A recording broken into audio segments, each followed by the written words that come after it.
गोर लगै छी, अपना सबके मिथिला संस्कार पर स्वागत करै छी। एकटा पाबनिक गीत दै छी, बरसाइतक गीत दै छी स्पेशल, से सुनबै।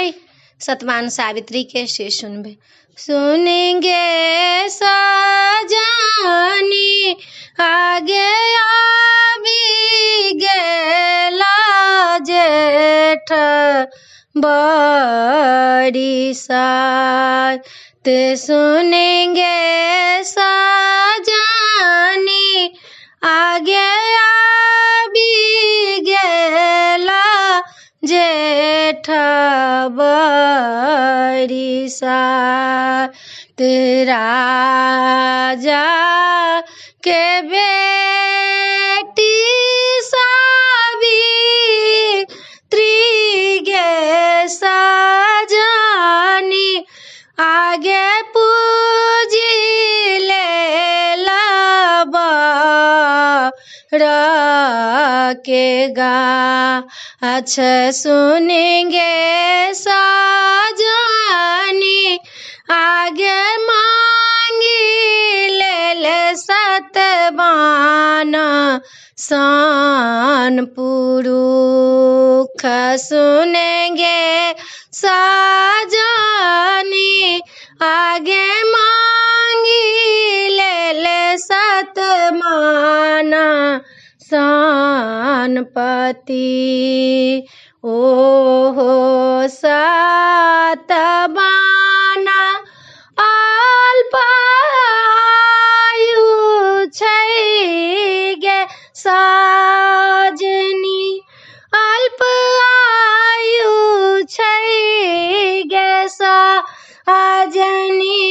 आगे जानी बुझी मांगी लेल सोहाग, सुनेंगे सजनी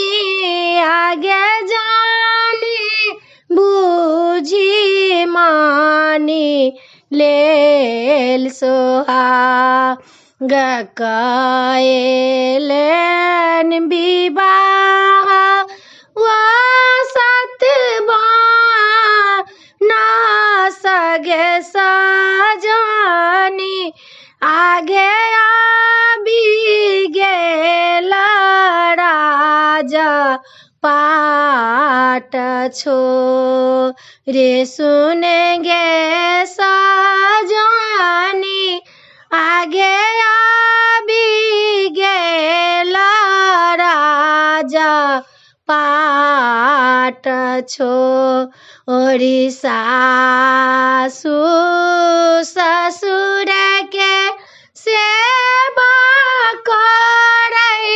छथि गे सजनी, सेवा करै छथि गे सजनी, आगे पति जी के चरण दबाऊ, सुनेंगे सजनी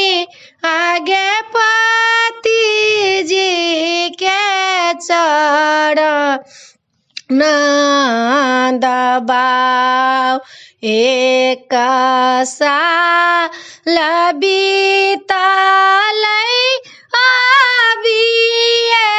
गेल गे सजनी, आगे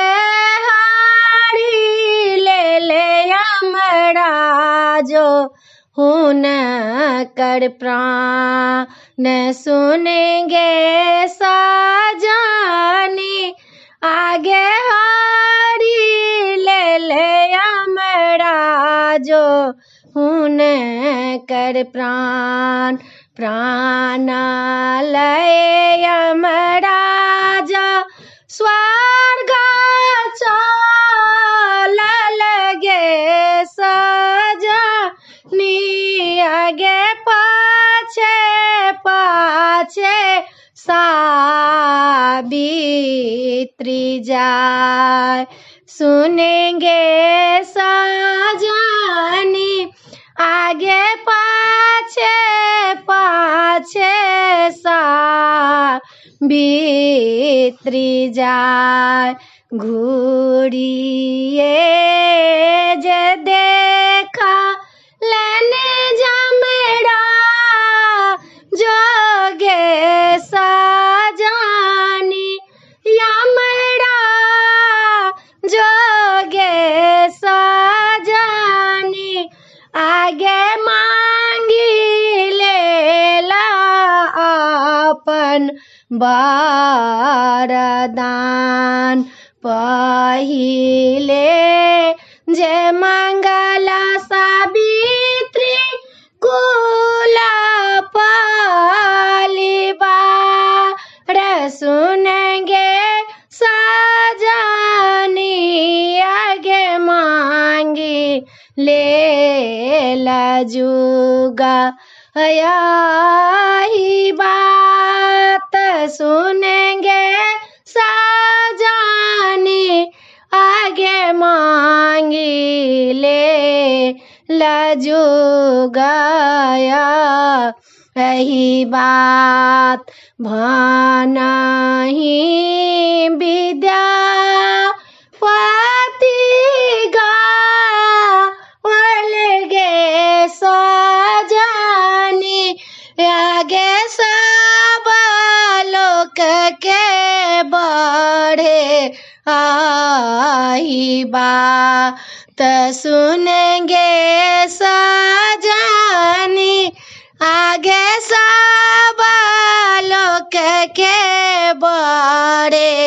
आई बात सुनेंगे सजानी। ये वीडियो में अच्छा अपने सबके ई बरसाइत तक गीत निक लागत तो चैनल के सब्सक्राइब करो नहीं बिसरबे, जरूर सब्सक्राइब करबे, लाइक करबे, कहबे जरूर बिसरबे नहीं। जय मिथिला, जय माता।